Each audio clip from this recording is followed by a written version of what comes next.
ఇది యాంట్ చీమ. ఇది కూడా పెన్ వర్క్ ఇలా ఉంది. చీమ కింద తేలు షాడో వేసాను, ఎందుకంటే చాలా మంది చీమ కుడితే ఏదో తేలు కుట్టినట్టుగా ఫీల్ అవుతారు కదా. Very good very good. ఇక్కడ చూస్తే మీరు చాలా జాగ్రత్తగా చూస్తే మీకు చీమ ఒకటే కనిపిస్తుంది, కానీ చీమ కింద యాక్చువల్గా షాడో చీమదే రావాలి కదా. అలా కాకుండా తేలి ఒక విష జంతువు తేలి షాడోగా కనిపిస్తుంది. దీనికోసం వీడిని అడిగి తెలుసుకుందాం ఆర్టిస్ట్ని. అంటే చాలా మంది చీమ కుడితే తేలు కుట్టిన అంటే చిన్నదానికి ఒక పెద్ద విషయంగా చెప్తారు కదా. దాని పరంగా ఎగ్జాజరేషన్ అని ఒక టైటిల్ పెట్టి ఈ చీమని అడగనేమో తేలు పెట్టారు. Very good very good. దేన్ని ఎక్కువగా ఇచ్చేసుకోకూడదు అనేది ఈ ఆర్ట్ ద్వారా తెలియపోతుంది. ఫుడ్ షార్టేజ్ అనమాట. ఈ ఎలక అనేది ఏంటంటే రైతు పంట అంటే నాట్లు వేసిన నుంచి పంట చేతికి అందే వరకు వెయిట్ అనేది చేస్తుంది, ఎందుకంటే ఫుడ్ తినడం కోసం. అది ఫస్ట్ నుంచి ఆ మొక్కలు మొలిచేటప్పటి నుంచి స్టార్ట్ కరుస్తూనే ఉంటుంది కదా, తినడానికి వెయిటింగ్ చేస్తూ ఉంటుంది. నేను అది ఫుడ్ షార్టేజ్. Very good.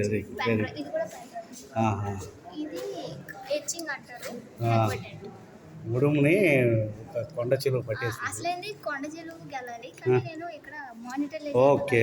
ఎందుకంటే మన లైఫ్ లో కూడా చాలా స్ట్రగుల్స్ అన్ని ఉంటాయి. తన ఎగ్స్ ని తను ప్రొటెక్ట్ చేసుకోవడానికి మనం ఫైట్ చేస్తే ఏదైనా సరే, మనం ఏదైనా సాధించాలంటే మనం ఫైట్ చేస్తే కానీ. Very good very good. మంచి వెరీ గుడ్. ఇంత చిన్న వయసులో మంచి థాట్స్ తోటి వేస్తున్నారమ్మా. మనం రక్షించుకోవడే శక్తి సంపాదించుకోవాలి, మన శక్తి మీద మనకు నమ్మకం ఉండాలి అనేది ఈ ఆర్ట్ ద్వారా తెలియపరిచారు.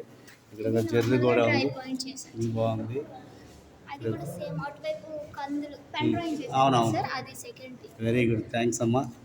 మంచి రెస్పాన్సిబిలిటీతో మీరు ఎప్పుడు కూడా నిరుత్సాహపడకండి. ఇలాంటి మంచి కార్యక్రమాలు ఎన్నో చేయాలండి మీరు.